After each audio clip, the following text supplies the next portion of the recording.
حضرت ایوب علیہ السلام کا واقعہ اسلام کی مقدس تاریخ کا ایک انتہائی ایمان افروز اور سبق آموز حصہ ہے۔ آپ کا ذکر قرآن پاک اور دیگر اسلامی روایات میں تفصیل سے موجود ہے۔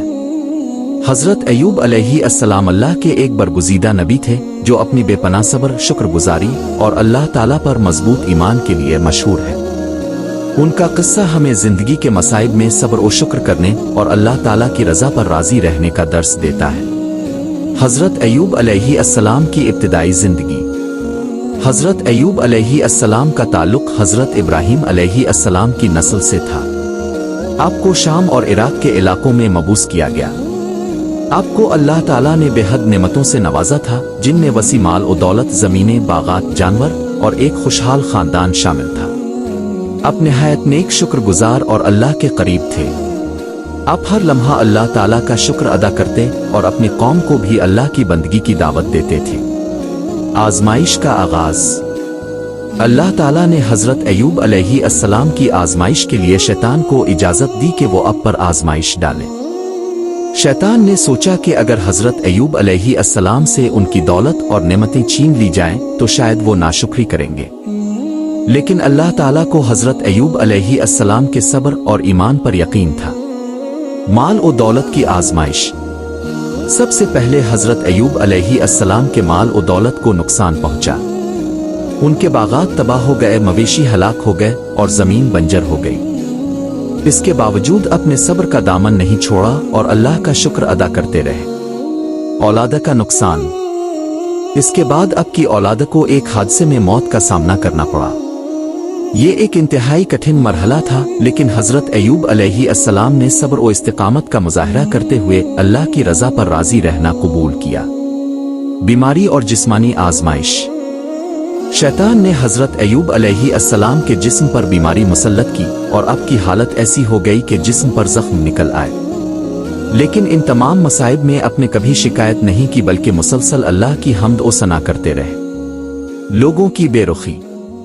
حضرت ایوب علیہ السلام کی بیماری کی شدت سے لوگ اب سے دور ہو گئے اور آپ کی بیوی کے علاوہ کوئی آپ کا سہارا نہ رہا۔ آپ کی بیوی نے نہایت وفاداری اور خدمت گزاری سے آپ کا ساتھ دیا۔ حضرت ایوب علیہ السلام کی دعا۔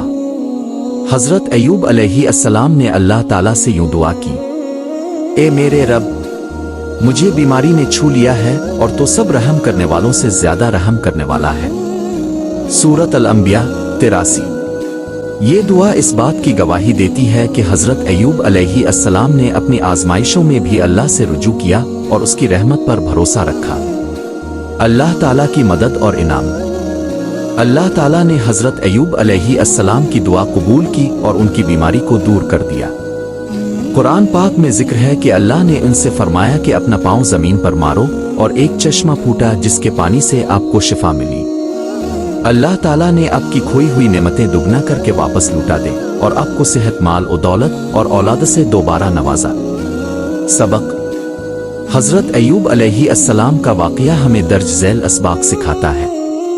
1. صبر کی اہمیت۔ زندگی میں مشکلات اور آزمائشوں کا سامنا ہو تو ہمیں صبر سے کام لینا چاہیے، اور روایات میں مختصر طور پر ملتا ہے مگر تفصیل میں کم۔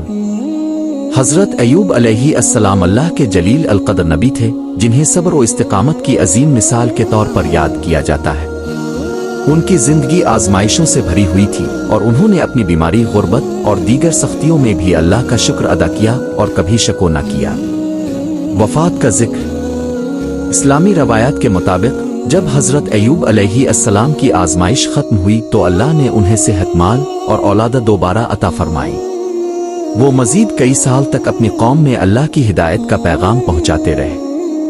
کہا جاتا ہے کہ وہ تقریباً 93 سال کی عمر میں وفات پا گئے۔ حضرت ایوب علیہ السلام کی وفات کے بعد ان کی قوم نے ان کے ایمان اور صبر کو بطور مثال یاد رکھا گیا۔ ان کا مزار بعض روایات کے مطابق شام، عراق، اردن کے مختلف علاقوں میں بتایا جاتا ہے، لیکن اس حوالے سے کوئی مستند اور متفقہ مقام موجود نہیں۔ حضرت ایوب علیہ السلام کی زندگی اور وفات ہمیں صبر، شکر اور اللہ پر مکمل بھروسہ کرنے کی تعلیم دیتی ہے۔ ان کی آزمائشوں اور ان کے صبر کی داستان قرآن کریم میں بھی بیان کی گئی ہے، جو قیامت تک لوگوں کے لیے مشعل رہے۔